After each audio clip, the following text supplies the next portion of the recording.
House of Assembly passes revised 2021 appropriation bill of over 240 billion naira.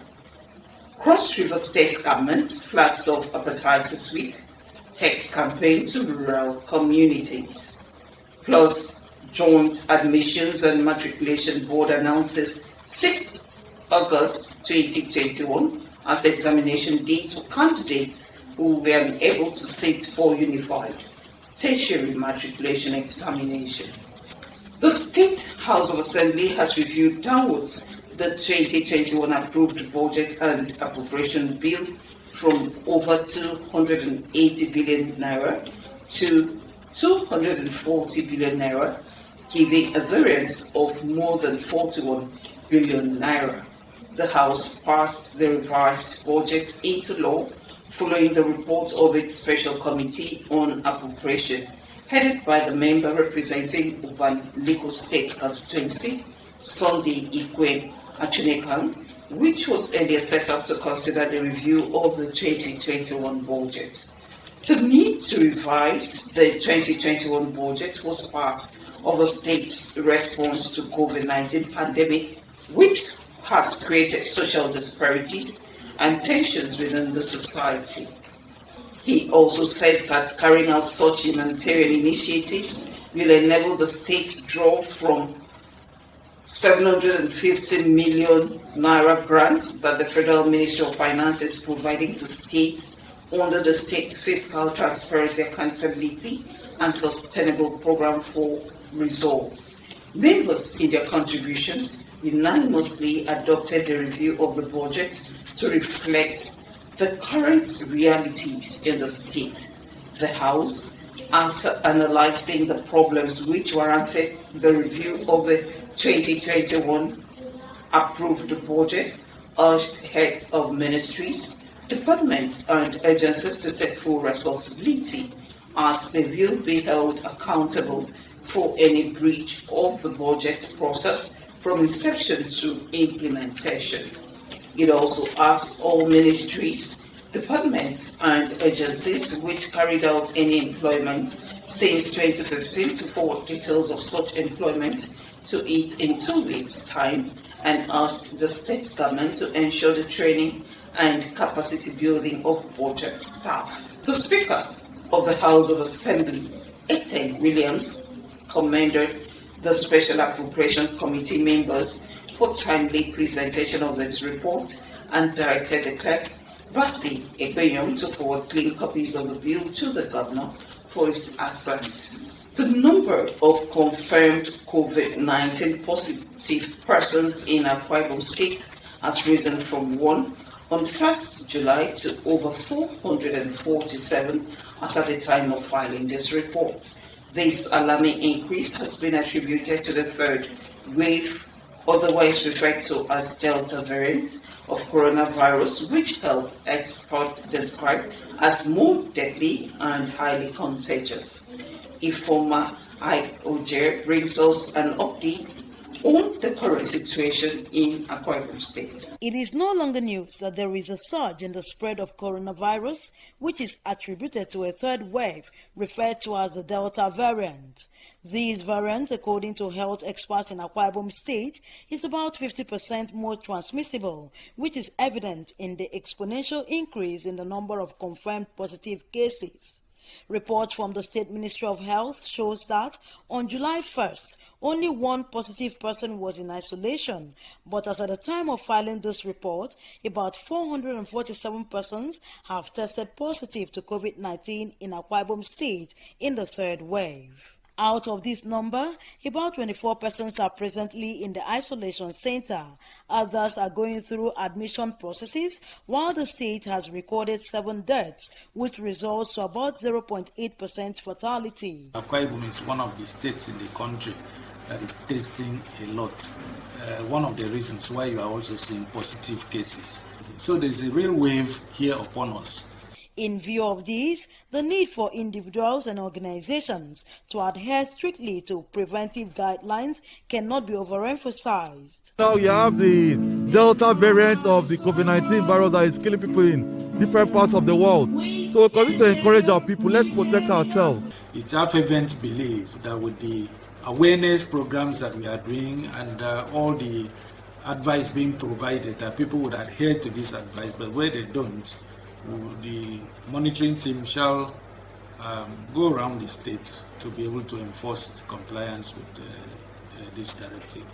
Meanwhile, free testing is ongoing at various government COVID-19 centers in the state.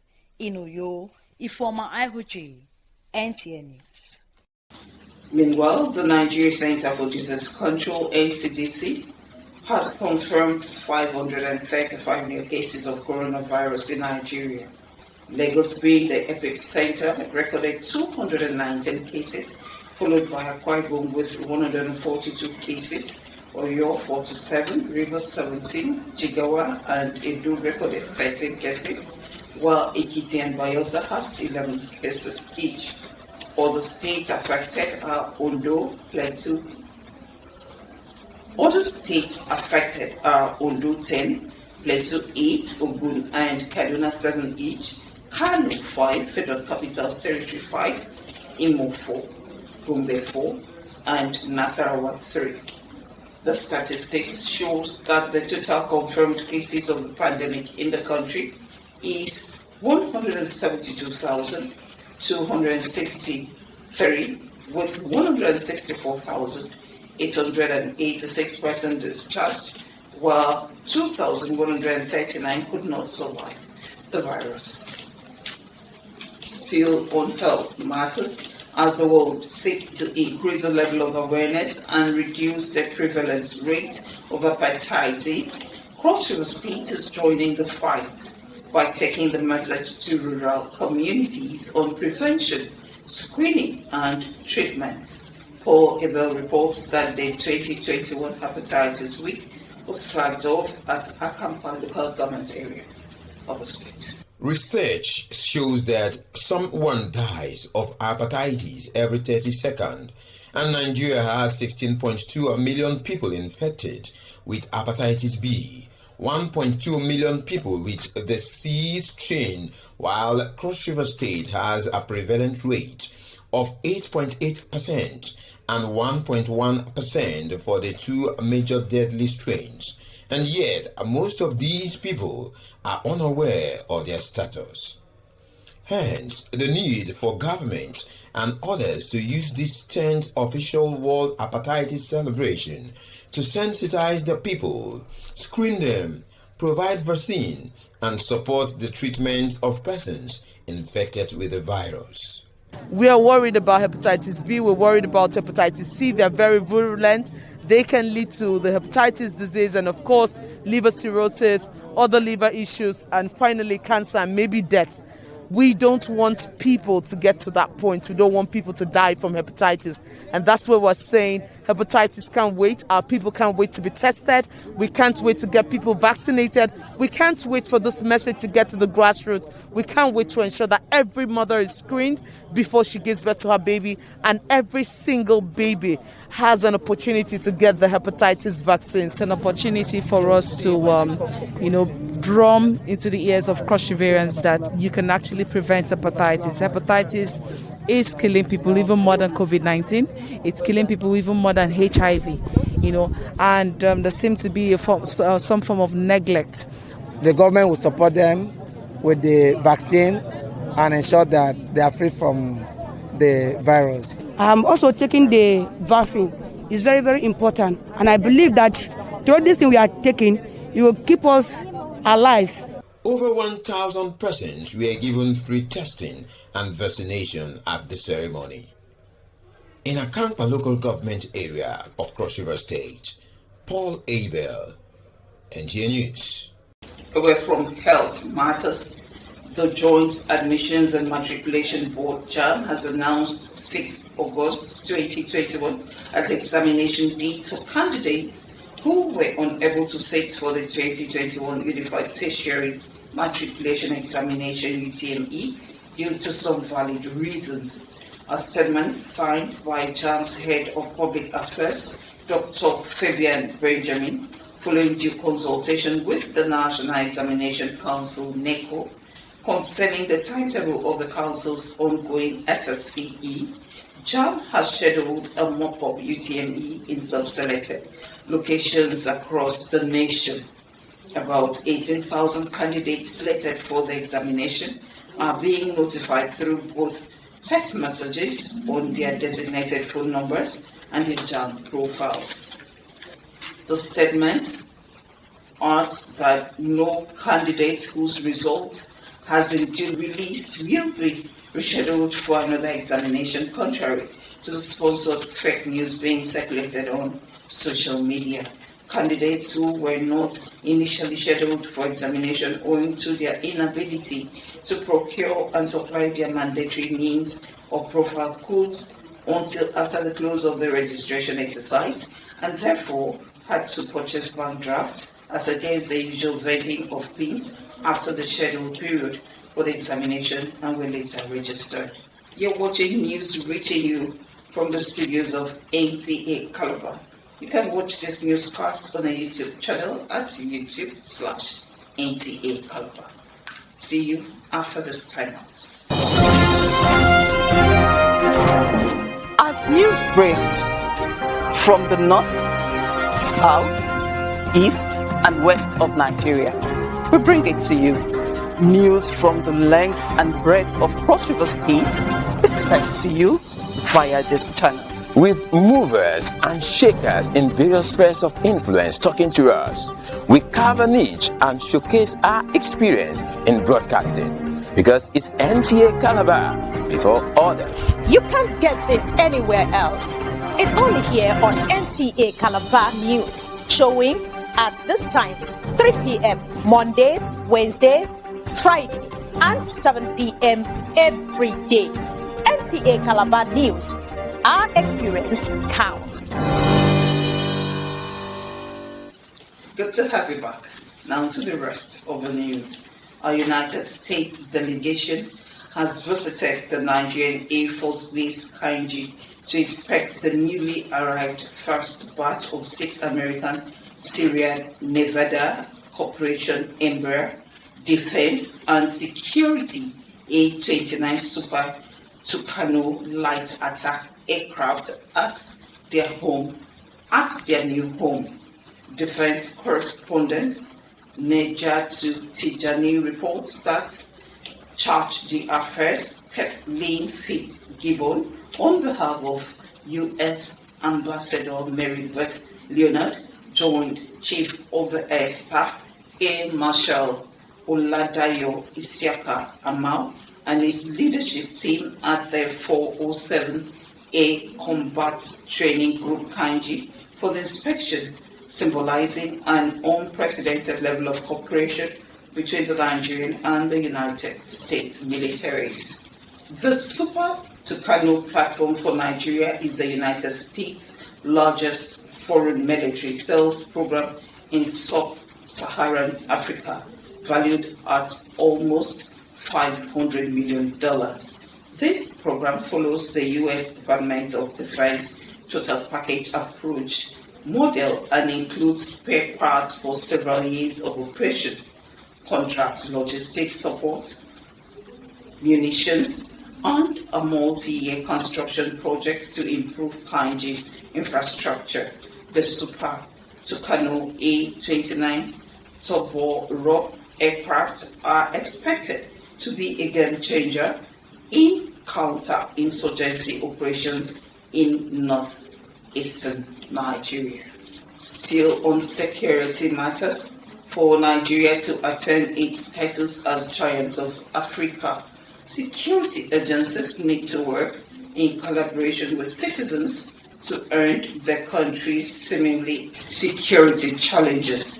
Bayelsa State Governor Senator Doye Diri stressed the point when he played host to the Chief of the Army Staff, Farouk Yahaya, and other principal officers in Government House, Yenegua.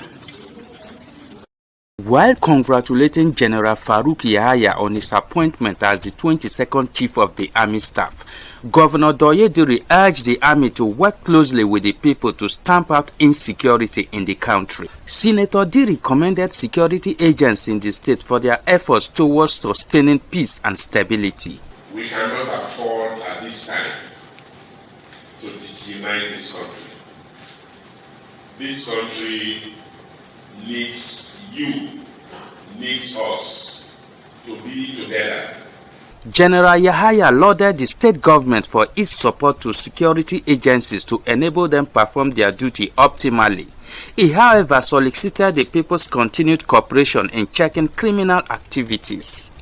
Report get back to us about the support for them and the cooperation of the good people of Elsa State is what we must every time appreciate. The army chief, who also paid an operational visit to 16th Brigade Elebele Yenagua, appreciated officers and men for their gallantry. He urged them to strengthen their abilities in protecting the territorial integrity of the country.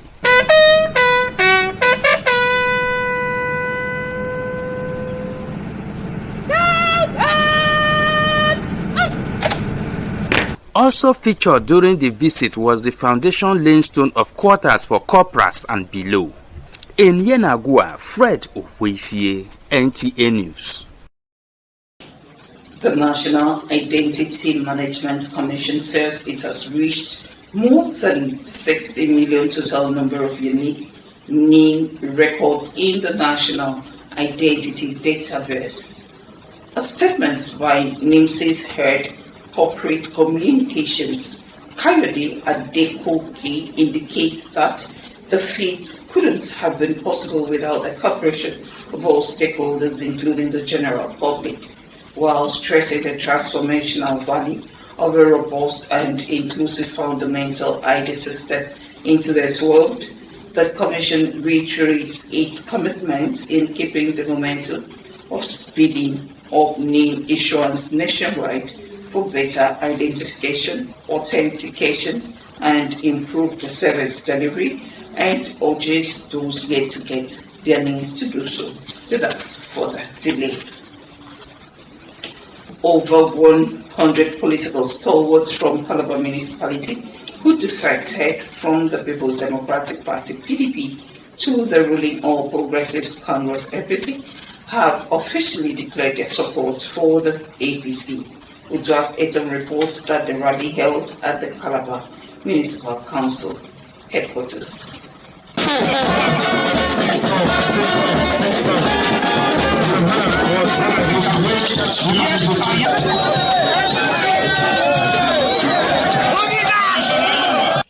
The Ground Unity Rally, organized by political stalwarts, attracted the Speaker of the Cross River State House of Assembly, Ethan Williams, and other personalities, who commended the new entrants for taking the bold step to join the ruling party, while urging them to join hands with the leadership of the party to move the state and the nation to greater heights. They are short. I say again, follow the man where Sabi. So make you stay well. And today we are APC, we have submitted to the center, and we have submitted APC to government. So we will always have things better for Calabar municipality, with your chairman and all as a team. APC! Yeah. Those who call themselves godfathers, there is no godfatherism in Cross River State again. Godfatherism in Cross River State is destroyed, dead and buried. For the new entrants, their defection to the ruling All Progressives Party is motivated by the performance of Governor Ben Ayade, especially in the areas of infrastructural development and employment. So we are here today to give our support to the governor in his infrastructural development, economic development, agricultural development in all ramifications. So that is why we are here to say, everybody, enough of distraction. There is no other party, it's only APC. You have chosen the right path. So Calabar municipality, I know that you are 100% APC.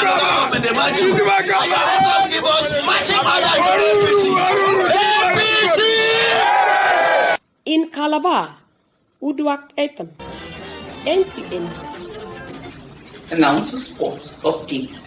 As the 2020 Tokyo Olympics enters its second week Friday, Uche Mbede takes a look at the performance of Team Nigeria in taekwondo and table tennis.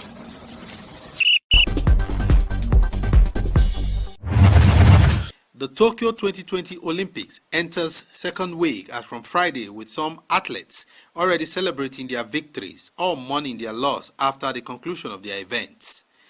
The Nigerian contingent is among the 206 countries and territories competing at the Games.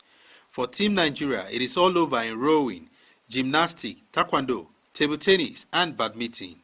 In taekwondo, only one Nigerian athlete qualified and thus competed.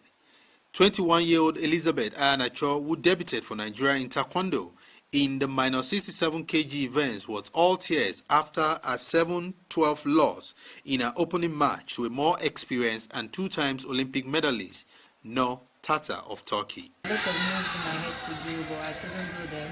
I knew I could win the match, but I didn't do enough to get some points. So I feel disappointed. In table tennis, Team Nigerian captain Aruna Quadri, 7-time Olympian Funke Oshonaike, and debutant Olajide Omotayo all crashed out in the first round. From the beginning, I knew it was going to be tough, but then what I told myself is that, Funke, just go there and give your best shot. Fight with your last blow, which I did.